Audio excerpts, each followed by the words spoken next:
अगर डॉक्यूमेंट्स इकट्ठा करना किसी मिस्ट्री को सुलझाने जैसा लग रहा है तो बधाई हो, आप फार्मेसी पेपरवर्क के शेरलॉक होल्म्स बनने वाले हैं। मेडिकल लाइसेंस का केस सुलझाने के लिए तैयार हैं? सबसे पहले अपना नोटपैड ले लो। ओनर के तौर पर आपको इन सब चीज़ों की ज़रूरत पड़ेगी। आपको अपनी photo, Aadhaar card, PAN card, high school और इंटरमीडिएट की मार्कशीट्स चाहिए होंगी, सब ओरिजिनल प्लीज़। इसके बाद आपके दुकान का सिविल इंजीनियर से बना हुआ एक नक्शा, आपकी दुकान की एक फ़ोटो, 4% स्टैंप पर आपका रेंट एग्रीमेंट, मालिकाना हिच्यू का प्रूफ और बिल्स, बिजली, पानी और कंप्यूटर के। हाँ, वो सब देखना चाहते हैं।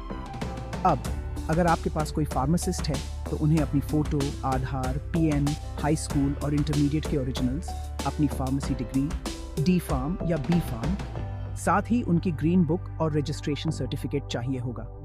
सुनने में बहुत ज़्यादा लगता है, लेकिन है, एक बार जब आपका पेपर वर्क तैयार हो जाए तो आप लाइसेंस लेने और अपनी फार्मेसी की जर्नी शुरू करने के लिए पूरी तरह तैयार हैं। मेडिकल लाइसेंस देने की प्रक्रिया बहुत ही सरल है। सरकार द्वारा ONDLS जो है सरकारी सेंट्रल गवर्नमेंट की वेबसाइट है ONDLS की, उस पोर्टल पर में आप जाकर के डायरेक्टली आवेदन कर सकते हैं और उस ऑनलाइन प्रक्रिया के माध्यम का ही इसमें है व्यवस्था।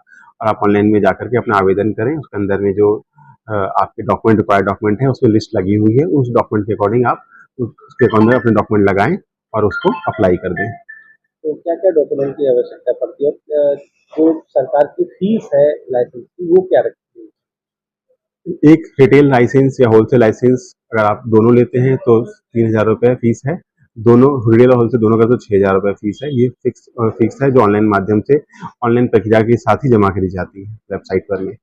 इसके अलावा आपकी जो दुकान है या जहाँ पे आप अप्लाई कर रहे हैं उससे संबंधित कागज, उसका मालिकाना हक किसका है, किराए की है तो उसका रेंट एग्रीमेंट क्या है, किसके नाम से है, वो आपके नाम पे होना चाहिए। वहाँ पर में उसका रेफ्रिजरेटर, फर्नीचर, जो मेडिकल स्टोर को संचालन हेतु आवश्यक चीज़ें हैं वो वहाँ पर उपलब्ध होनी चाहिए।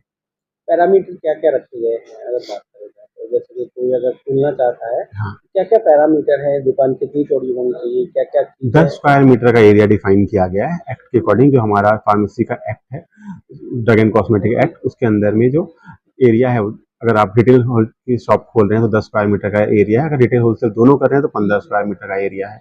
ये ऑलरेडी सारी जानकारियाँ गूगल पर में, वेबसाइट पर में और यूट्यूब पे भी उपलब्ध है।